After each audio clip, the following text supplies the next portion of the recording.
എല്ലാവർക്കും നമസ്കാരം. ഞാൻ ഡോക്ടർ ഷിംജി, മെഡിക്കൽ ഡയറക്ടർ, സൗഖ്യം ഇൻ്റഗ്രേറ്റഡ് മെഡിക്കൽ സെൻറ്റർ. പലപ്പോഴും അമിതവണ്ണമുള്ള ഒരാളെ കാണുമ്പോൾ ചില കുത്തുവാക്കുകളൊക്കെ പലരും ചോദിക്കാറുണ്ട്. ഉദാഹരണത്തിന് പലരും ചോദിക്കാറുണ്ട് ഒരു ചോദ്യം, എവിടുന്നാ റേഷൻ എന്നൊക്കെ ചോദിക്കുക. ആ ചോദ്യം ഒരു പക്ഷേ നമ്മളെ ഒത്തിരി ഹർട്ട് ചെയ്യുകയും ചെയ്യാറുണ്ട്.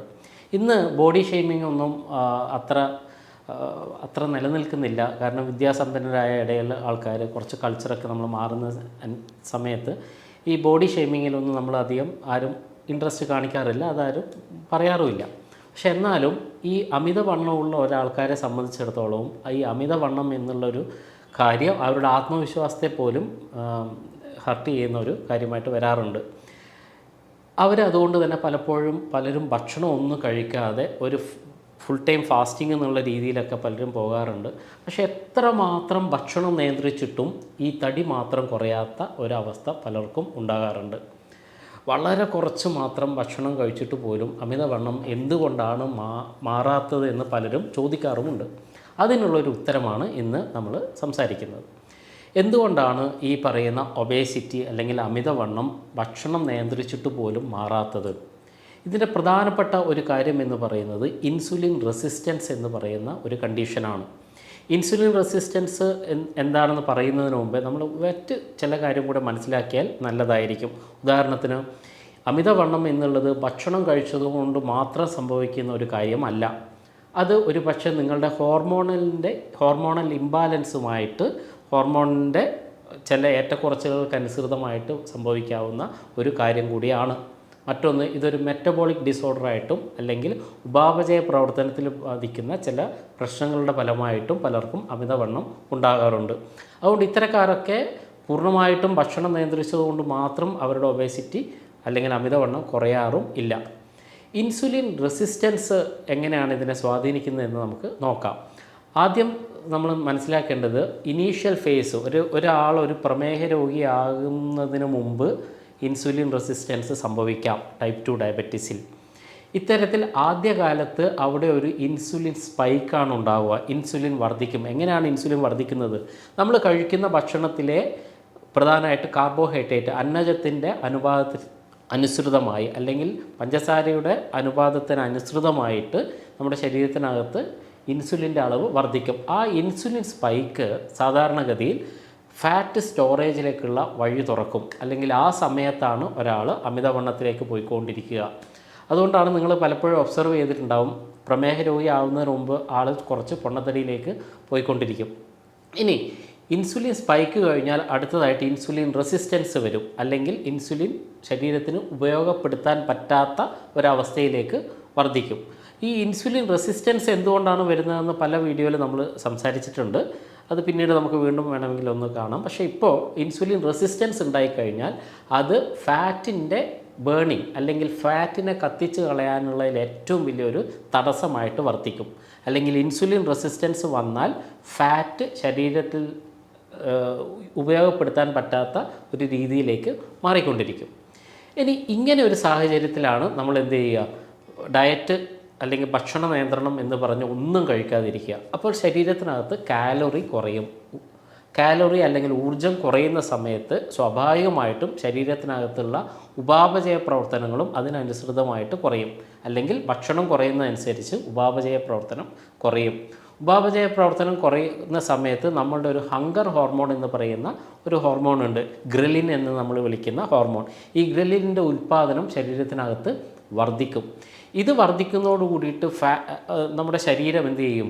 ശരീരം ഫാറ്റ് സ്റ്റോർ ചെയ്യുന്ന ഒരു സർവൈവൽ മോഡിലേക്ക്, അല്ലെങ്കിൽ നമ്മളെ രക്ഷിച്ച് നിർത്താൻ വേണ്ടി ഭക്ഷണം ഇല്ലാത്ത സമയത്ത് നമ്മൾ സൂക്ഷിച്ച് വെക്കാൻ വേണ്ടി നമ്മുടെ ഊർജ്ജം മൊത്തമായിട്ട് ഫാറ്റ് സ്റ്റോറിങ് എന്ന് പറയുന്ന ഒരു കണ്ടീഷനിലേക്ക്, ഒരു സർവൈവൽ മോഡിലേക്ക് മാറും. അത് ഗ്രെലിൻ എന്ന് പറയുന്ന ഒരു ഹോർമോണിൻ്റെ, ഹങ്കർ ഹോർമോണിൻ്റെ പ്രവർത്തന ഫലമായിട്ടാണ് ഉണ്ടാകുന്നത്. അപ്പോൾ ഇത്തരക്കാരിൽ നിങ്ങൾ ഭക്ഷണം കഴിക്കാതിരിക്കുമ്പോൾ ശരീരത്തിനകത്ത് കാലറി കുറയുന്ന സമയത്ത് ഉപാപചയ പ്രവർത്തനം കുറയുകയും ഗ്രെലിൻ്റെ അളവ് വർദ്ധിക്കുകയും അത് വീണ്ടും ഫാറ്റ് സ്റ്റോർ ചെയ്യാൻ വേണ്ടി ശരീരത്തെ നിർബന്ധിതമാക്കുകയും ചെയ്യും. അതുകൊണ്ട് ഇത്തരത്തിലുള്ള ഒരു അവസ്ഥയിൽ നിങ്ങൾക്ക് അമിതവണ്ണം പെട്ടെന്ന് കുറയാനുള്ള സാധ്യതകൾ ഇല്ല. അപ്പോൾ എന്തൊക്കെയാണ് ഇത്തരത്തിലുള്ള ആൾക്കാർ അമിതവണ്ണം കുറക്കാൻ വേണ്ടി ചെയ്യേണ്ടത്? ഭക്ഷണ നിയന്ത്രണം ഒബ്വിയസ്ലി അവിടെ വേണം. പക്ഷേ ഇൻസുലിൻ റെസിസ്റ്റൻസ് ഒരാൾക്ക് വന്നു കഴിഞ്ഞാൽ അത് മാറാൻ വേണ്ടി അതികഠിനമായി നമ്മൾ പരിശ്രമിക്കുമ്പോൾ അത് ഒരു 3 to 8 months 3 തൊട്ട് 8 മാസം സമയമെടുത്തിട്ടാണ് ഇൻസുലിൻ റെസിസ്റ്റൻസ് കുറഞ്ഞു തുടങ്ങുക. അതുകൊണ്ട് നിങ്ങൾ കൺസിസ്റ്റൻ്റായിട്ട് ചില കാര്യങ്ങൾ ചെയ്യേണ്ടി വരും. അല്ലെങ്കിൽ ഒരു 8 മാസം തൊട്ട് 1 വർഷം വരെ കാര്യങ്ങൾ ചെയ്യുമ്പോഴാണ് നിങ്ങളുടെ അമിതവണ്ണം കുറയാനുള്ള സാധ്യതകൾ തുറന്നു കിട്ടുക. അത് ഭക്ഷണ നിയന്ത്രണം മാത്രമല്ല എന്നുള്ള കാര്യവും നമ്മൾ മനസ്സിലാക്കണം. മറ്റെന്തൊക്കെ കാര്യങ്ങൾ ഈ തരത്തിൽപ്പെട്ട ആൾക്കാർ ചെയ്യേണ്ടതായിട്ടുള്ളത്? ഒന്ന്, സ്ട്രെസ്സ് മാനേജ് ചെയ്യുക. സ്ട്രെസ്സ് വർദ്ധിക്കുന്നതനുസരിച്ച് നിങ്ങളുടെ സ്ട്രെസ് ഹോർമോണിൻ്റെ അളവ് ശരീരത്തിൽ വർദ്ധിക്കുന്നതനുസരിച്ച് നിങ്ങളത് കൂടുതൽ ഇൻസുലിൻ റെസിസ്റ്റൻസിലേക്കും കൂടുതൽ അമിതവണ്ണത്തിലേക്കും തള്ളി നീക്കിക്കൊണ്ടേയിരിക്കും. അതുകൊണ്ട് തീർച്ചയായിട്ടും നിങ്ങളുടെ സ്ട്രെസ്സ് കുറക്കാനുള്ള മാർഗം അവലംബിക്കുക. 2, പ്രോസസ്ഡ് ആയിട്ടുള്ള ഫുഡുകൾ അല്ലെങ്കിൽ ഈ ടിന്നിലടച്ചും കാനിലടച്ചും ഒക്കെ കിട്ടുന്ന ഭക്ഷണങ്ങൾ പൂർണ്ണമായിട്ടും ഒഴിവാക്കുക. 3, റിഫൈൻഡ് കാർബോഹൈഡ്രേറ്റുകൾ, പഞ്ചസാര കൊണ്ട് ഉണ്ടാക്കുന്ന ഉൽപ്പന്നങ്ങളും പൂർണ്ണമായിട്ടും ഉപേക്ഷിക്കുക. 4, കൃത്യമായ രീതിയിലുള്ള വ്യായാമങ്ങളിലേക്ക് മാറുക. വ്യായാമം എന്ന് പറഞ്ഞാൽ പൊതുവേ നമ്മൾ സ്ട്രെങ്ത്ത് വർദ്ധിപ്പിക്കാനുള്ള എക്സസൈസുകളാണ് ചെയ്യേണ്ടത്. അതൊന്നുകൂടെ ഞാൻ വിശദീകരിക്കാം. മറ്റൊന്ന്, ആവശ്യത്തിന് ഉറക്കം ഉണ്ടാവുക. 6 to 8 hours 6 മണിക്കൂർ തൊട്ട് 8 മണിക്കൂർ വരെ നിർബന്ധമായിട്ടും ഉറങ്ങിയിരിക്കുക.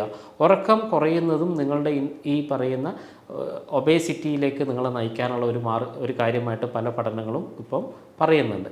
ഇനി ഇൻസുലിൻ റെസിസ്റ്റൻസ് വന്നാൽ എന്തൊക്കെയാണ് നമ്മൾ ചെയ്യേണ്ടത്? ഇൻസുലിൻ റെസിസ്റ്റൻസ് വന്നു കഴിഞ്ഞാൽ ഏറ്റവും ആദ്യം നമ്മൾ ചെയ്യേണ്ടത് ഭക്ഷണ നിയന്ത്രണം ഒരു വലിയ കാര്യമാണ്.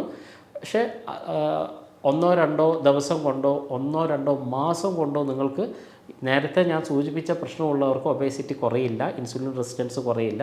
നിങ്ങൾ കണ്ടിന്യൂസ് ആയിട്ട് കുറച്ച് കാലങ്ങളോളം ഇത് ചെയ്യേണ്ടതായിട്ടുണ്ട്. അതിൽ ഒന്നാം പടിയായിട്ട് നമ്മൾ ചെയ്യേണ്ടത് ഇൻ്റർമിറ്റൻറ്റ് ഫാസ്റ്റിംഗ് എന്ന രീതി അവലംബിക്കുക.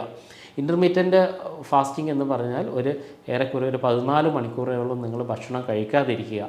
രാത്രി ഒരു 6 മണിക്ക് വൈകുന്നേരത്തെ ഭക്ഷണം കഴിച്ച് നിർത്തിയാൽ രാവിലെ 9 മണിക്ക് ശേഷം മാത്രം ബ്രേക്ക്ഫാസ്റ്റിലേക്ക് പോവുക.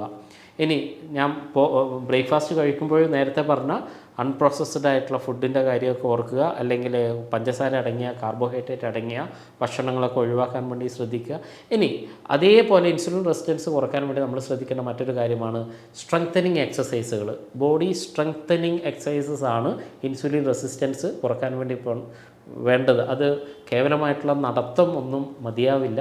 അവർ സ്ട്രെങ്ത്ത് വർദ്ധിപ്പിക്കാനുള്ള റെസിസ്റ്റഡ് ആയിട്ടുള്ള വ്യായാമങ്ങൾ ചെയ്യാൻ വേണ്ടി തയ്യാറാവുക. പറ്റുമെങ്കിൽ നിങ്ങളുടെ ബോഡി വെയിറ്റ് കൊണ്ട് നിങ്ങൾക്ക് ചെയ്യാൻ പറ്റുന്ന വ്യായാമങ്ങൾ ചെയ്യുക. അല്ലെങ്കിൽ ഒരു ജിമ്മിൽ പോയി ചെറിയ വെയിറ്റൊക്കെ എടുത്തുകൊണ്ടുള്ള റെസിസ്റ്റഡ് ആയിട്ടുള്ള എക്സസൈസുകൾ ചെയ്യാൻ വേണ്ടി തയ്യാറാവുക. മറ്റൊന്ന്, നിങ്ങളുടെ ഭക്ഷണത്തിൻ്റെ പ്രധാന പങ്ക് പ്രോട്ടീനിലേക്കും നല്ല ഫാറ്റിലേക്കും മാറ്റുക. പ്രോട്ടീൻ ഫാറ്റിലേക്ക് നിങ്ങൾ മാറുന്ന സമയത്തും ഇൻസുലിൻ റെസിസ്റ്റൻസ് സ്വാഭാവികമായിട്ടും ശരീരത്തിൽ കുറഞ്ഞുകൊണ്ടേയിരിക്കും. അതും ഒത്തിരി നമ്മളെ സഹായിക്കുന്ന മറ്റൊരു ഘടകമാണ്. അപ്പോൾ ഫാറ്റ് മെറ്റബോളിസം മാറ്റാൻ വേണ്ടി അല്ലെങ്കിൽ കൊഴുപ്പിൻ്റെ ഉപഭോഗം കൂട്ടാൻ വേണ്ടി നമ്മൾ ചെയ്യേണ്ടത് പഞ്ചസാരയുടെ അല്ലെങ്കിൽ കാർബോഹൈഡ്രേറ്റിൻ്റെ അളവ് ശരീരത്തിൽ കുറക്കുക എന്ന് തന്നെയാണ്. എന്നാൽ മാത്രമേ നിങ്ങൾക്ക് ഇൻസുലിൻ റെസിസ്റ്റൻസും അല്ലെങ്കിൽ ആദ്യകാലത്തുണ്ടാകുന്ന ഇൻസുലിൻ സ്പൈക്ക് എന്ന് പറയുന്ന കാര്യങ്ങളൊക്കെ കുറക്കാൻ വേണ്ടി കഴിയൂ. അപ്പോൾ ഹോർമോണൽ ഇഷ്യൂ ആണ് ഏറ്റവും പ്രധാനമായിട്ട് നമ്മൾ ശ്രദ്ധിക്കേണ്ട ഒരു കാര്യം. അപ്പോൾ ഹോർമോണാണ് ശ്രദ്ധിക്കേണ്ടത്, കാലോറി മാത്രം അല്ല, ഊർജം മാത്രമല്ല. ഇനി നമുക്ക് വിൽ പവർ മാത്രം ഉണ്ടായാൽ പോരാ, മറിച്ച് അതിൻ്റെ പുറകിലുള്ള ശാസ്ത്രം കൂടി നമ്മൾ മനസ്സിലാക്കാൻ വേണ്ടി തയ്യാറാവണം. വിൽ പവർ അല്ലെങ്കിൽ നിങ്ങൾക്കൊരു ഡിറ്റർമിനേഷൻ, അത് ചെയ്തേ തീരൂ എന്നുള്ള ഒരു അഭിവാഞ്ച നമുക്കൊക്കെ വേണം. കണ്ടിന്യൂസും കൺസിസ്റ്റൻസിയും വേണം. അല്ലെങ്കിൽ ഒരാഴ്ചയോ 2 ആഴ്ചയോ കഴിയുമ്പോഴേക്കും അയ്യോ ഇതെന്ത് എങ്ങനെ കണ്ടിന്യൂ ചെയ്യും എന്നുള്ള ഒരു ടെൻഷനിലേക്ക് പോകാതെ കണ്ടിന്യൂസ് ആയിട്ട് കുറച്ച് കാലങ്ങളോളം ചെയ്താൽ മാത്രമേ നമുക്ക് ഈ പ്രശ്നം മാറ്റാൻ പറ്റൂ. അത് ഒരു വിൽ പവറാണ്. പക്ഷേ വിൽ പവർ ഉണ്ടായിട്ട് നമ്മൾ ഭക്ഷണം കഴിക്കാതിരിക്കുകയല്ല വേണ്ടത്. ആവശ്യത്തിനുള്ള ഇതിനെ സഹായിക്കുന്ന രീതിയിലുള്ള എന്താണോ പ്രശ്നമെന്ന് മനസ്സിലാക്കി, അത് ഹോർമോണാണോ സ്ട്രെസ്സാണോ അങ്ങനെയുള്ള പ്രശ്നങ്ങൾ മനസ്സിലാക്കി ആ പ്രശ്നത്തെ മറികടന്നാൽ മാത്രമേ നിങ്ങൾക്ക് ഒബേസിറ്റി എന്ന് പറയുന്ന പ്രശ്നത്തെ പൂർണ്ണമായിട്ടും ഒഴിവാക്കാൻ വേണ്ടി കഴിയുകയുള്ളൂ. അതുകൊണ്ട് ഭക്ഷണം നിയന്ത്രിക്കുക എന്നതിനേക്കാൾ ഉപരി, കാലോറി എന്ന് പറയുന്ന കൺസെപ്റ്റിനേക്കാൾ ഉപരിയായിട്ട് നിങ്ങൾക്ക് എന്താണോ പ്രശ്നം എന്നുള്ള, അത് ഹോർമോണാണോ സ്ട്രെസ്സാണോ എന്നുള്ള കാര്യം കൂടി മനസ്സിലാക്കി ആ പ്രശ്നം പരിഹരിക്കാനുള്ള രീതിയിലുള്ള ഒരു ചിട്ടയിലേക്കാണ് നമ്മൾ മാറേണ്ടത്. അത് തുടർച്ചയായിട്ട് ചെയ്യുക. അങ്ങനെ ഒരു കൺസിസ്റ്റൻറ്റോടെ ചെയ്താൽ മാത്രമേ പൂർണ്ണമായിട്ടും ഒബേസിറ്റി നിങ്ങൾക്ക് മാറ്റാൻ വേണ്ടി കഴിയുള്ളൂ. മറ്റൊരു വീഡിയോയിൽ വീണ്ടും കാണുന്നവരെ എല്ലാവർക്കും നന്ദി.